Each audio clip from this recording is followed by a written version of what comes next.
Yang satu kakak saya nangis, minta pulang, katanya mau dibawa sama nenek. Saya mau dibawa mana? Kamu di rumah. Saya bilang, ini di kita udah hari kelima, sisa 2 hari lagi. Indomie gue sisa 2. Ini buat besok, ini buat lusa pas pulang. Nah, pas dia masak, udah matang, dia mau makan, dia teriak, Bang. Ini mohon maaf ya, Bang, saya merinding lagi nih. Di piringnya itu mie-nya jadi belatung. Loh, si kakak mana? Loh, kakak. Enggak ada kakak. Di situ, Bang, saya merinding. Saya nggak ngerti, Bang.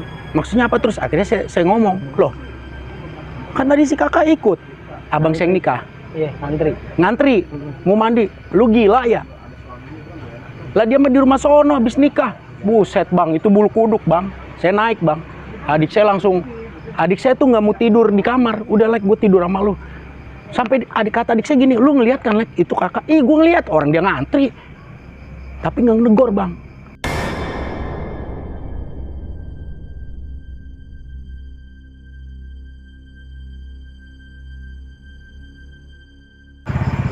Assalamualaikum warahmatullahi wabarakatuh. Balik lagi di Penatua bareng gue, Ref Diko. Sebelumnya gue mau ucapin banyak terima kasih buat kalian semua yang telah menonton video ini. Semoga diberikan kesehatan dan dilancarkan segala urusan kalian. Amin. Seperti biasa, pada video kali ini gue telah kedatangan narasumber. Dan narasumber gue kali ini merupakan narasumber yang spesial. Karena dimana narasumber gue kali ini seorang aktor yang membintangi film Serigala Terakhir 2. Mungkin kalian juga udah penasaran sama siapa narasumber gue. Langsung aja kita kenalan sama narasumber gue. Halo Bang Alek. Halo. Ketemu lagi. Apa kabar nih Bang nih? Baik, Bang, baik, alhamdulillah. Sebelumnya makasih banyak ya Bang ya udah menyempatkan waktu nih buat bercerita di Penatua. Sama-sama, Bang. Saya juga senang udah diundang sama Abang nih. Siap, Bang. Jadi narasumber. Semoga channel Abang disukai banyak penonton di Indonesia, Bang. Amin. Dan followernya bertambah. Amin. Gimana, Bang? Apa yang bisa saya bantu nih? Oke, Bang Alek, sibukan lagi apa aja nih, Bang? Waduh, kesibukan sih kemarin baru saya syuting web series, Bang. Web series? Iya. Serigala Terakhir 2, Bang. Serigala Terakhir 2? Iya, baru selesai. Masih pegel-pegel sih badan, Bang. Masih pegel ya, Bang? Iya. Bang Alek di film Serigala Terakhir 2 ini memerankan sebagai siapa nih, Bang? Oh, saya perannya sih karakternya sebagai Denpator, Bang. Denpator? Iya, Denpator itu dimana di Serigala Terakhir 2 itu lebih agak melebar ya. Jadi ada karakter polisi-polisi pasukan khusus. Jadi kayak buat numpas geng-gangster mafia ini. Jadi di situ dibuat yang namanya Denpator, yaitu polisi pasukan khusus. Nah, tapi Denpator ini ada yang jahat, akhirnya ada yang jadi berkhianat, ada yang tetap baik. Nah, saya yang baiknya, Bang. Konsisten baik nih, Bang. Iya, walaupun harus mati. Ujung-ujungnya mati juga. Ujungnya mati. Kan orang baik pasti mati, Bang. Pasti mati. Iya. Memang film kayak gitu, Bang. Iya. Nggak seru kalau nggak ada yang mati, Bang. Iya. Yang jahat yang malah bertahan. Yang jahat yang malah standby. Dunia nyata pun begitu. Gitu, Bang. Oke, Bang Alek, pada kali ini nih Bang Alek mau bercerita tentang pengalaman Bang Alek yang terjadi pada tahun berapa nih, Bang? Oh iya, Bang, kurang lebih tahun 2007 sih, Bang, waktu abang saya menikah. Itu di Pulau Krui, pesisir Lampung tuh, Bang. Nah, dari Krui itu kita nyebrang lagi, Bang, pakai sampan 2 jam. Laut, Bang, itu laut. Namanya Pulau Pisang. Tapi Pulau Pisang itu nggak ada di peta. Nggak ada, Bang? Nggak ada. Di peta nggak ada, di peta dunia juga nggak ada. Dia memang terpencil, pulau terpencil. Dikelilingin laut ya, Bang. Bentuknya pisang, makanya disebut Pulau Pisang. Dikelilingin laut. Samudra Atlantik tuh, Bang, ngelilingin. Pulaunya kecil emang. Nah, saya di situ 2007. Mau cerita tentang itu sih, Bang. Oke, siap. Iya. Bang Alek, sebelum cerita ditahan dulu ya. Siap. Ya. Pasti penasaran nih. Biar pada penasaran. Siap, Bang. Oke, mantep. Oke, sebelum kita masuk ke ceritanya, lagi-lagi gue mau ngingetin kalian untuk dukung terus channel ini dengan cara subscribe, like, comment, and share sebanyak-banyaknya. Dan jangan lupa nyalakan juga lonceng notifikasinya agar kalian tidak ketinggalan video-video terbaru dari Penatua. Nggak usah berlama-lama lagi, langsung kita masuk aja ke ceritanya.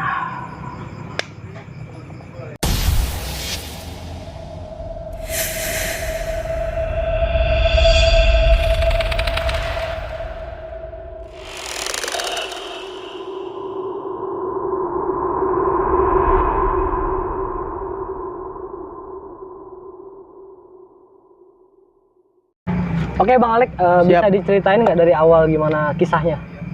Kisah saya, oke, waktu itu kira-kira sih tahun 2007-an sih ya. Waktu itu memang ada abang saya menikah. Itu ada satu pulau di daerah Lampung ya, yang memang tidak ada di peta.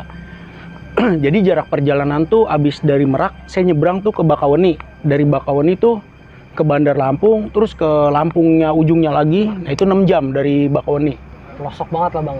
Iya betul, pelosok. Nah dari situ, dari pelosok itu, saya nyebrang laut lagi 2 jam. Namanya Pulau Pisang. Jadi menurut kakak ipar saya nih ya, yang dinikahin abang saya, itu Pulau Pisang itu nggak ada di peta. Jadi dia nggak termasuk di peta, pulau yang nggak dikenal sama dunia. Tuh abang bisa bayangin kan? Waktu itu saya masih ingat, waktu itu saya bawa handphone, sinyal hilang semua bang. Nggak ada yang masuk sini? Nggak ada yang masuk, provider semuanya nggak ada yang masuk situ. Simpati semua, Excel nggak ada yang masuk. Gitu, dan di situ juga belum ada yang namanya penerangan kayak lampu. Jadi kita masih mompa, abang inget yang petromak itu? Nah jadi kita masih mompa itu. Sama lampu dari situ aja? Iya, sama lampu tempel. Itu tahun 2007. Terus yang lebih saya kaget pas sampai pulau itu, nggak ada puskesmas, boro-boro rumah sakit bang. Puskesmas nggak ada, jadi saya bertanya nih, kalau orang hamil, lahiran gimana? Mereka tuh ada orang yang bisa kayak dukun buat ngambil yang nolong persalinan. Kayak jadi dukun beranak ya? Iya, dukun beranak bener. Di situ mistisnya masih ya karena saya orang Jakarta ya bang. Waktu itu saya nggak mikir itu mistis atau apa. Ya saya seneng aja karena kan pengalaman baru bang. Saya di Jakarta tiba-tiba dapat kakak ipar di Lampung jauh kan, di dusun, nyebrang 2 kali laut gitu kan. Jadi saya happy. Tapi saya nggak kepikir kalau di situ maaf mistis banget. Nah jadi waktu saya nyampe itu ya masih biasalah bang ya. Cuman yang saya kaget itu kapal seminggu sekali bang. Jadi kita nggak bisa pulang. Begitu kita sampai di situ, kita mau pulang udah nggak bisa karena kapal yang nyebrangin ke pulau itu cuma seminggu sekali doang, satu kapal. Oh, ada jadwalnya bang? Ada jadwalnya, bener. Itu buat orang penduduk mondar-mandir beli sayuran ke kotanya. Sistemnya nyetok mungkin. Betul, di situ saya stres bang. Pas tahu dari calon kakak ipar dan keluarganya itu nggak ada kapal perahu itu sampan ya bang ya buat nyebrangin orang. Itu 2 jam bang ke laut yang biasa kita mau ke Bakauheni balik lagi tuh 2 jam. Nah itu seminggu sekali lewat gitu. Sampai di situ saya agak stres, dan yang saya kaget di situ nggak ada daging, nggak ada sayuran karena kan namanya Pulau Pisang bang. Dari ujung ke ujung tuh kepala itu penduduknya cuma ratusan bang, nggak banyak, nggak.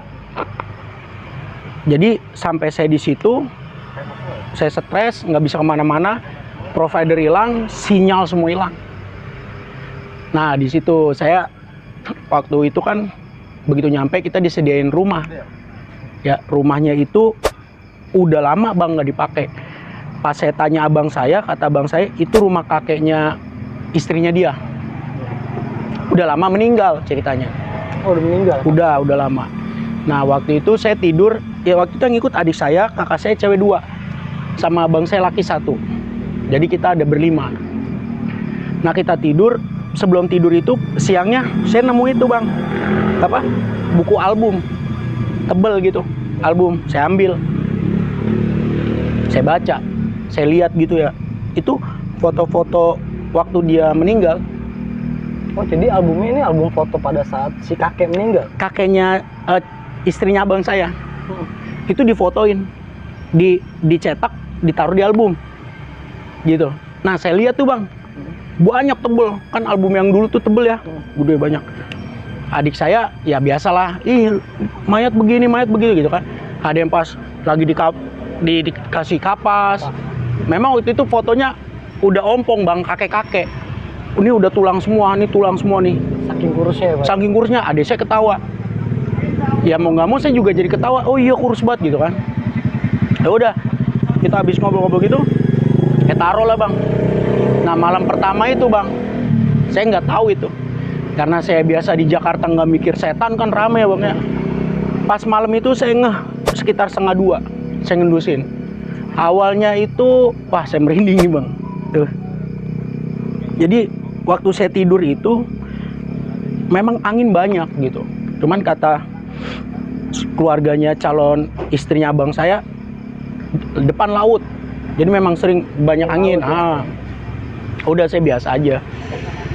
Nah pas saya tidur itu kira-kira jam 1:30, itu pintu kegubrak bang. Abang tau pintu koboi gak? Yang begini, ngek. Iya. Itu pintunya begitu, orang-orang di sana rumahnya. Jadi tuh kayak di buak gitu bang. Dibanting. Saya udah kaget. Ke tembok ya? Iya saya kaget tuh bang. Saya kaget. Adik saya yang cewek, kakak saya semua, wah itu apaan tuh, pada teriak. Saya cerita masih merinding nih bang. Terus saya nggak tahu ya itu apa ya. Kita masih diam karena di rumah itu cuma keluarga kita bang. Keluarganya calon istrinya abang saya tuh beda rumah di sono. Gitu. Akhirnya saya beraniin diri, saya ke sono bang, manggil. Tapi sebelum itu saya sempat nggak mau dulu keluar. Nah kira-kira setengah jam 2-an kurang ya. Ini saya jujur bang, di atas lemari ini saya merinding nih tuh.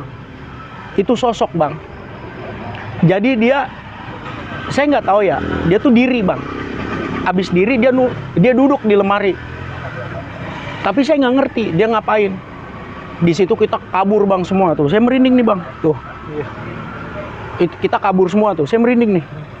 Kita kabur. Adik saya kabur sampai nangis, teriak jerit. Nah akhirnya karena kan rumahnya nggak begitu jauh sih bang sama rumah yang keluarga calon istri abang saya.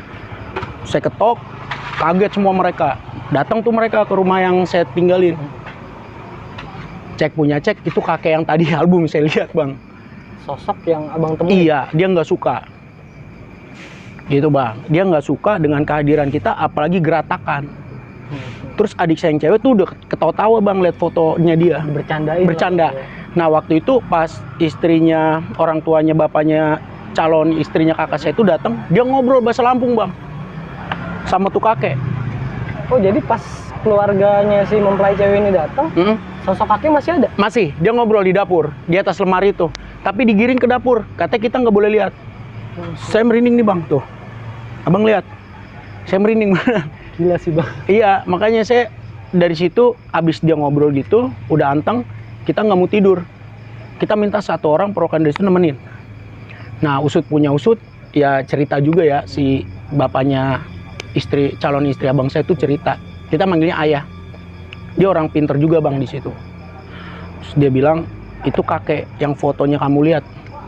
Dia nggak seneng karena kamu ketawain dia. Tuh. Nggak terima dia bang? Iya. Yang pertama bang. Kita akhirnya dari situ udah mulai, saya minta pulang, adik-adik udah minta pulang, adik saya, kakak saya. Udah takut kan ya. Hari pertama jadi kayak gitu ya bang? Tapi kan nggak ada kapal. Seminggu sekali. Kita baru nyampe. Iya, nunggu seminggu kan. Iya, bener. Udah makan nggak bisa bang, udah mistiknya banyak. Ada lagi nih cerita. Jadi di situ ada yang namanya kayak pesta rakyat lah. Nah, diadakannya tuh habis Isya. Kakak saya ini pengen lihat karena mungkin dia di rumah sumpek ya bang ya. Kakak saya pengen lihat yang cewek. Nah, dia keluar berdua nih kakak saya yang cewek, keluar berdua. Nah, pas dia keluar berdua ini dia kesasar bang. Yang satu katanya ngelihat ibu-ibu. Dia mau ngelihat pasar rakyat ya, yuk ikut ibu. Yang satu ngelihat kujang apa? Yang terbang-terbang itu bang. Kuyang. Ya, tapi diajak sama mereka. Ini saya merinding nih bang, tuh. Nah, itu dia belum pulang bang sampai jam 12. Dia keluar jam 7. Bayangin bang, handphone nggak ada sinyal. Kita mau nyari kemana? Komunikasi mau seperti apa? Iya, akhirnya kita ngomong ke ayah, bapaknya istrinya bang saya itu. Cari bang, ke hutan-hutan masuk. Itu kan depan laut kan masih banyak pohon-pohon kelapa. Pohon kelapa semua itu bang. Pokoknya Pulau Pisang. Sekarang sudah terang, Dulu 2007 belum ada listrik situ. Nah, pas dia pulang itu kakak saya yang satu nangis. Nangis dia bang. Cewek? Yang cewek nangis. Dia bercerita. Katanya dia diajak sama ibu-ibu nonton yang pasar tadi bang. Rame gitu. Padahal yang saya merinding lagi nih bang. Padahal yang dia tonton bukan yang ada di pasar rakyat itu. Jadi itu maaf ya bang ya, kayak dunianya si itu saya nggak tahu ya bang, itu kunti atau apa saya nggak ngerti ya. Pokoknya dia kayak di dunianya tuh kayak di apa bang, Di pasar goib gitu model. Pasar goib, benar. Dia di situ sampai jam 12. Sedangkan si ayah ini, bapaknya calon istri abang saya ini, nyari yang di pasar benerannya yang lagi ada acara. Acara berapa sih bang? Orang kepala rumah aja, kepala rumah tangga cuma 100, iya. Paling datang 25, ketemu bang, kelihatan. Nggak ada kakak saya, tapi dia tetap ngaku, gue habis nonton. Tapi yang nonton itu bang, kata dia nih, sorry. Kan beda ya? Beda bang, orangnya semuanya pada diem. Ini saya merinding nih bang, tuh. Iya bang. Ini saya merinding nih, boleh di zoom. Nah, itu sih, bang. Tuh, saya merinding, saya cerita masih merinding. Yang satu kakak saya nangis, minta pulang, katanya mau dibawa sama nenek. Saya mau dibawa mana? Kamu di rumah, kata si ayah ini. Itu kayaknya sembuhnya subuh bang, tenangnya. Karena dia matanya ke atas terus ngeliat-ngeliat gini, kakak saya yang cewek. Nah di situ akhirnya saya juga bingung ya, mau ngobatinya gimana kan bingung. Saya nggak ngerti. Tapi kalau kakak saya yang satu, dia nggak nangis, tapi bengong. Lebih kayak trauma mungkin bang. Di bawah kesadarannya. Dia pas sadar dia baru mikir loh, tadi yang gua tonton apa? Itu pasar goib, bener abang. Kacau sih bang. Karena si ayahnya ini ngomong, saya nyariin kalian di pasar rakyat yang beneran, tapi kalian nggak ada. Semua orang yang di pasar penyelenggara itu kenal saya katanya. Emang sih bang, si ayah ini mertuanya calon istri abang saya ini emang orang paling lama di situ bang. Udah kenal lah, dia juga yang sering nolongin orang lahiran. Dukun beranak. Dukun beranak. Jadi dia dikenal lah. Dia bilang, saya sampai nanya kemana-mana, yang ngadain acara juga nggak ada kalian, yang dari Jakarta nggak ada. Saya pun ngeliat kalian nggak ada. Tapi kakak saya yang cewek ini bersaksi, ya dia habis dari pasar itu. Cuman yang nonton beda orangnya. Ada yang diem, ada yang lagi nangis. Tapi pasar rakyat itu ada. Cuman kata dia yang nontonnya ini yang aneh. Nah itu bang, itu ceritanya itu hari ketiga, kalau nggak hari keempat. Karena kita kan udah bete ya bang di rumah kan, udah di rumah mulu nggak boleh keluar. Nah itu kejadian dari situ kita udah nggak berani lagi bang keluar. Karena ternyata emang bener bang, orang-orang situ itu cerita gitu ya ke saya juga. Mereka tahu bang kalau kita bukan orang situ. Si makhluk gaibnya ini tahu, dan mereka kurang suka.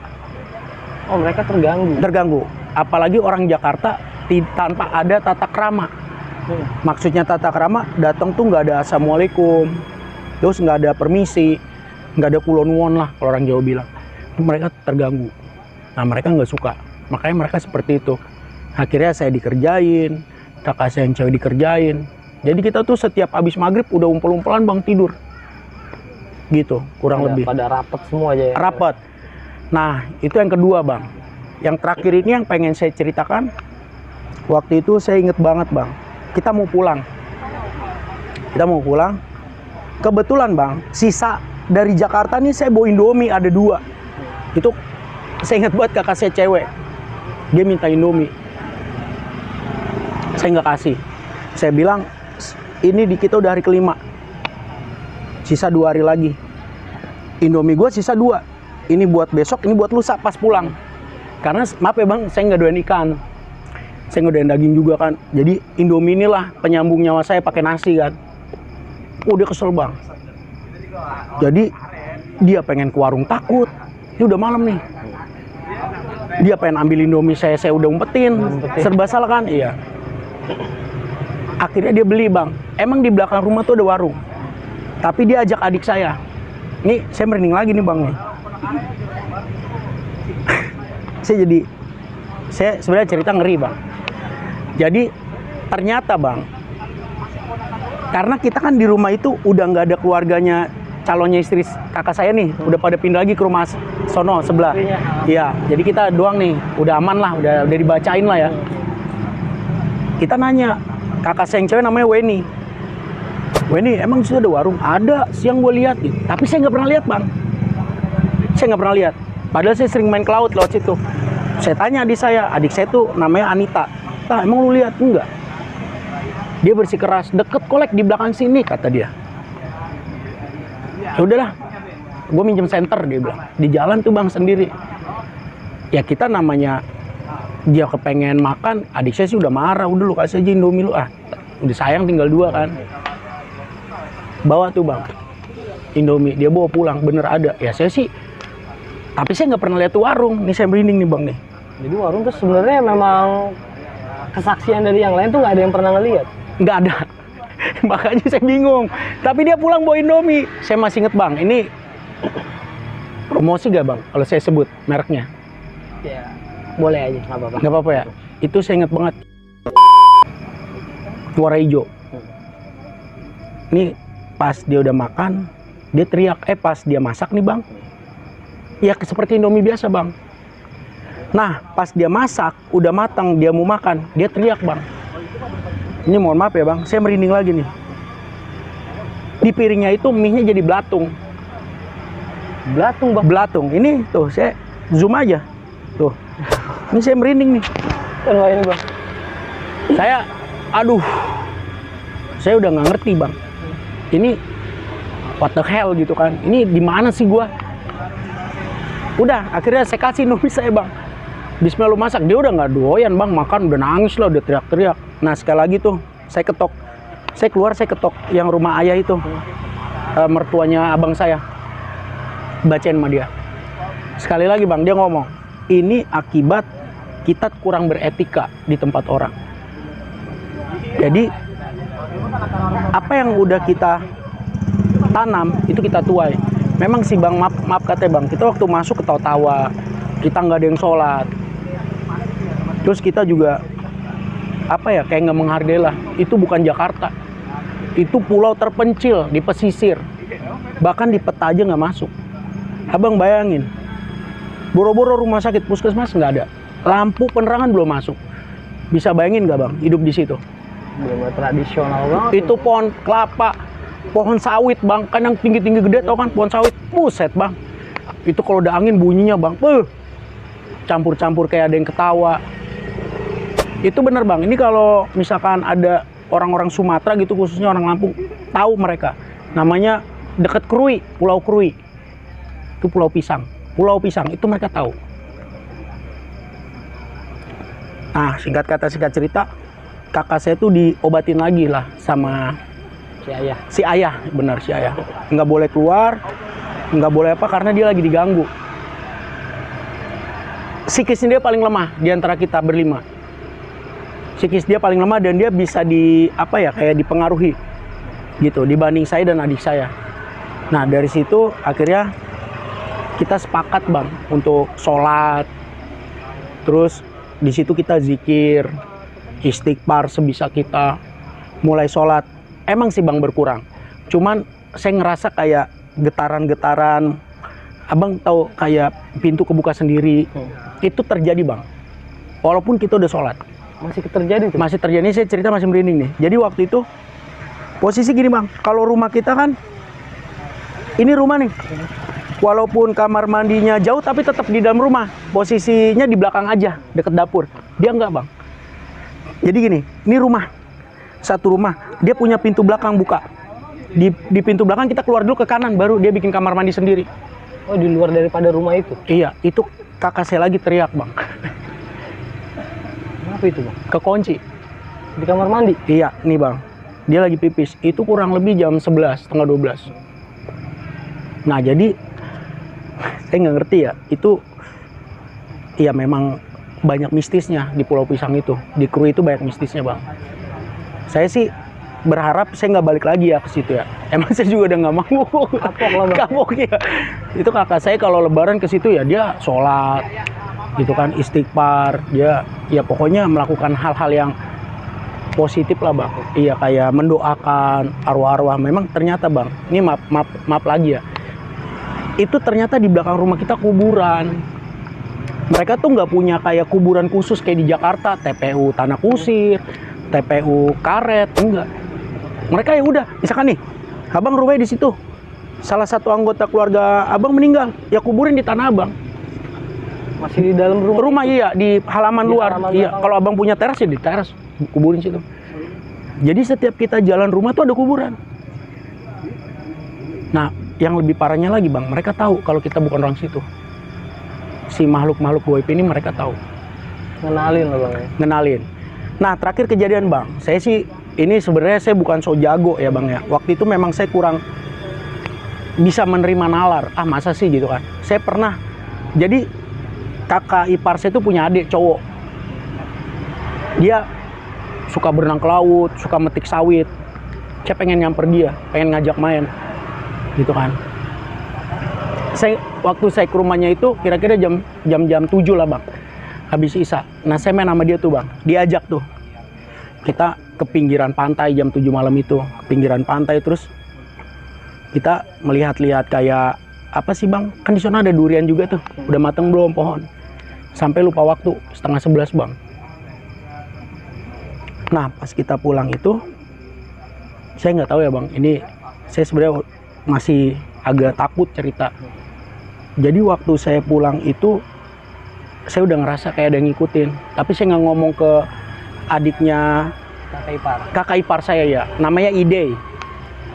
Jadi pas saya pulang itu, saya udah ngerasa ada yang ngikutin. Nah pas Ide pulang ke situ, cuman beda deket kan sama rumah saya bang ya. Itu nyala bang di pohon. Jadi kan gelap bang, lampu penerangan jalan nggak ada. Nyalanya senter bang, senter kecil kita bawa. Abang bayangin di hutan-hutan senter, sononya pantai lepas, Laut Pasifik, minta ampun anginnya. Wah itu saya pas ngelihat kayak ijo-ijo di atas tuh lampu nyala bang, saya lari bang, saya sampai jatuh bang, kejedot pohon. Saya cuma dalam hati satu, orang saya ngelihat itu kan rumah saya, orang deket banget. Dalam hati, ini saya merinding nih bang. Dalam hati saya, kalaupun gua harus dimakan sama makhluk itu, makan lah. Udah gua mati. Karena saya bingung mau gimana. Pasrah banget ya bang. Oh itu, ya saya sih bukan, maaf ya orang-orang yang ada di Lampung, emang saya ngalamin sendiri bang. Ini kenyataan banget gitu. Ini terjadi sama saya. Bukan saya bilang itu serem, tapi emang, wah saya give up bang. Gitu, saya udah nggak ngerti gitu. Jadi pas kita ke sono, hari-hari itu bukan menyenangkan bang. Teror ya. Teror, bener teror. Sampai akhirnya hari khasnya kakak saya menikah itu, kita udah nggak bahagia bang, udah nggak happy muka kita, pengennya pulang. Gitu. Ada lagi bang, terakhir saya mau pulang. Nah ini nih yang saya sebenarnya jangan sampai terjadi lagi dah. Maupun saya di mana, saya nggak mau lagi. Kita gini bang. Jadi saya merinding nih bang, belum cerita. Jadi kita happy kan, itu dilaksanakan hari Sabtu ya bang, pernikahan. Selesai jam 9 malam bang. Dia itu, di Lampung itu ada yang namanya Begawi. Begawi itu kalau orang Lampung tahu, dia 7 hari 7 malam pesta. Tapi abang saya cuma 1 hari. Karena mengingat kita jauh kan dari Jakarta. Waktu itu saya lagi mau ke kamar mandi, jam 9 kan habis pakai batik apa dikasih baju adat Lampung kan keringetan bang. Gerah ya. Oh iya, sampai rumah itu rame-rame kita antri kamar mandi bang. Nah, adik saya ngomong gini sama abang saya, Lek, si kakak ngapain? Abang saya yang nikah bang, namanya kakak, kita manggilnya kakak. Si kakak ngapain Lek? Ngantri di situ. Lah kan dia udah punya rumah sendiri di situ, kamar mandi. Nggak tahu, memang saya lihat bang. Tapi ada nih. Ada, kakak saya ada ngantri. Saya pikir kakak saya yang cewek juga tahu ada dia. Tuh bang, saya ini merinding mulu cerita bang. Oh ya kita diemin, namanya abang saya. Mungkin di sono, saya bilang ke adik saya, ke Nita tadi, sono kamar mandi penuh kali, dia ngantri juga. Cuman adik saya kayak curiga, kok pengantin malah kesini gitu kan. Udah tuh bang, udah kita selesai ketawa. Loh, semua udah mandi nih bang. Semua udah mandi. Habis udah mandi gitu, satu persatu masuk dong. Ya kan, cari selimut atau apa, ngobrol lah. Tadi gua ngeliat ini, gua ngeliat ini gitu kan. Tiba-tiba adik saya nanya sama kakak saya yang cewek, si Weni sama Yuke, ada 2 kan kakak saya cewek. Loh si kakak mana? Loh kakak? Enggak ada kakak. Di situ bang saya merinding. Saya nggak ngerti bang, maksudnya apa. Terus akhirnya saya ngomong, loh kan tadi si kakak ikut, abang saya yang nikah. Iya, Ngantri, mau mandi. Lu gila ya? Lah dia mah di rumah sono habis nikah. Buset bang, itu bulu kuduk bang. Saya naik bang. Adik saya tuh nggak mau tidur di kamar. Udah Lek, gue tidur sama lu. Sampai kata adik saya gini, lu ngeliat kan, Lek, itu kakak? Ih, gue ngeliat, orang dia ngantri. Tapi nggak negor, Bang. Mukanya diem aja. Diem aja. Iya, kayak ke kamar mandi nih. Ya dia diri gini. Nunduk. Akhirnya kita cerita tuh sama ayah. Nih, saya merinding nih, Bang. Tuh, saya masih merinding nih. Tuh, merinding saya. Si ayah tuh ngomong, Bang. Jadi si kakek itu, yang kakeknya Indan itu, dia menjelma jadi abang saya. Menyerupai. Maksudnya gini, Bang, menyerupai. Dia seneng, dia cuman welcome sama abang saya ada di situ. Istilah dia meridoi pernikahan itu, dia seneng. Tapi sama kalian nggak suka. Jadi besok segeralah kalian pagi-pagi berangkat ke Jakarta. Bukan ngusir. Buat kebaikan bersama. Demi kebaikan bersama. Saya udah coba nahan kakek saya. Itu mereka ngobrol, Bang. Si kakek Ruh itu ngobrol.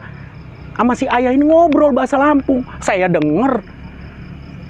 Yang abang dengar itu percakapan doang. Percakapan, Bang. Tapi saya nggak lihat wujudnya.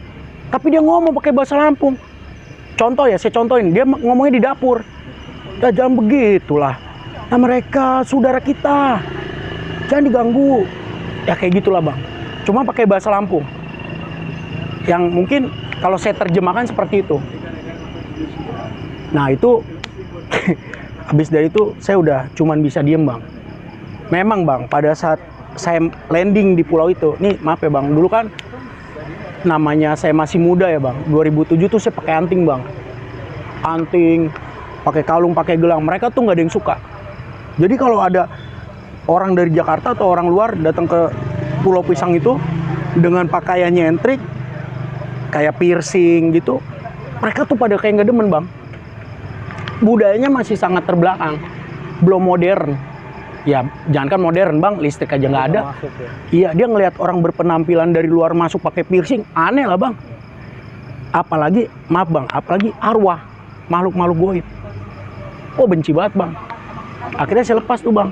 Karena si ayah ini ngomong, tolong lepas anting-anting kamu piercing. Dulu saya kan pakai tuh piercing banyak, pakai gelang sini banyak. Akhirnya saya copot.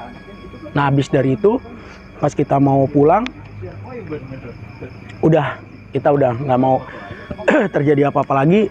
Pas seminggu kapal sampan yang nyebrangin kita datang, udah kita pamit. Cuman sebelum kita pamit, malamnya emang saya cerita, Bang. Sorry, paginya abis ayah itu datang yang menyerupai kakak saya tuh, si almarhum kakeknya. Paginya saya ditanya sama Bang Seng nikah, Lek, sini lu bener, Lek, semalam ngelihat gua ngantri di situ. Wah, saya merinding, Bang, tuh. Sampai saya bingung, lu jangan bercanda. Lu kesini kan, ke kamar mandi kan. Buset, Lek, gue ditepar, kecapean. Ya gue di rumah Indan lah. Sampai adik saya panggil, Bang. Tuh, saya merinding tuh. Gila sih, Bang. Jadi yang tadi nunggu di kamar mandi ngantri itu bukan lu. Ya bukan gua tidur habis nikah, kata dia. Gua nggak ngerti apa-apa. Gue capek, ngapain gue situ? Gue di rumahnya Indan, kamar mandi lebih gede. Tuh, Bang, logika, Bang. Saya lihat. Adik saya lihat, tapi kakak saya cowok ngeliat. Dia nunggu, Bang. Dia nunggu gini. Duh, kayak pengen buang air besar atau mandi. Terus dia nunduk. Kayak orang gelisah. Kayak orang gelisah, Bang. Cuman karena kita capek kan nggak mau nyapa, Bang. Kita nggak mau nyapa. Kita juga capek. Abang, coba bayangin kondangan.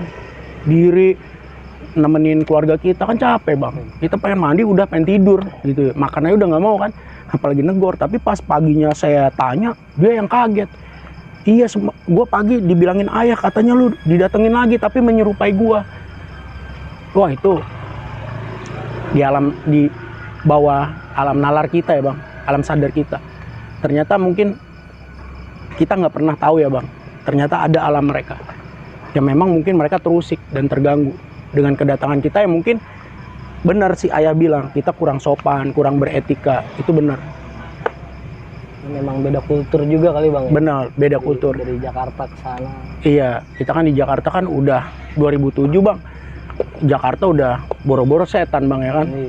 Udah nggak ada setan yang berwujud, ada banyak Jakarta. Hitam, Bang. Kepala hitam bener. Tapi kalau yang goib-goib udah nggak ada, Bang. Di sana masih banyak. Nah habis itu saya udah nggak mau lagi berjanji. Mau diajak abang saya lebaran apapun saya udah nggak mau. Saya kapok bang, takut saya bang. Nah habis dari situlah saya percaya bahwasanya alam mereka memang ada bang. Goib itu ada. Goib itu ada bang. Dan kita nggak bisa menentang mereka, atau kita nggak bisa nggak mau nggak ada mereka. Kita nggak mau nggak ada mereka, tapi mereka menampakkan. Kita bisa apa bang? Nah itu pengalaman yang nggak akan saya lupain seumur hidup saya. Nah makanya abis dari situ saya janji bang, setiap saya ikut-ikut ke daerah terpencil, pedalaman, saya selalu permisi, baca doa, baca bismillah, saya permisi dulu. Itu ternyata penting bang, gitu. Ya mudah-mudahan sih kita nggak diganggu, gitu. Nah mungkin pesan dari saya, kalau misalkan sekiranya teman-teman yang mungkin nanti pemirsa yang menonton ini juga, kalau emang ada kejadian yang mungkin ngalamin seperti saya minta mungkin lebih attitude ya, manner di tempat orang tuh ya kita harus jaga bang. Walaupun itu udah nggak ada orangnya atau udah almarhum, kita tetap harus permisi lah bang. Gitu. Kalau dari saya itu diutamakan ya bang. Emang harus diutamakan, dan jangan lupa juga kita ibadah. Karena ya dengan kita ibadah kayak sholat itu bisa menenangkan batin bang. Dalam artian ruh pengen masuk ke kita atau pengen menampakkan diri juga mikir, oh yang datang ternyata ke wilayah gue orang baik, gue nggak mau ganggu. Penjagaan diri juga bang. Betul, sebenarnya itu aja sih bang kalau yang saya lihat ya. Iya yang saya alamin. Jadi sekarang kalau saya kemana-mana, ke Bangka, kemarin saya dari Pulau Bangka juga, terus ke Batam, saya selalu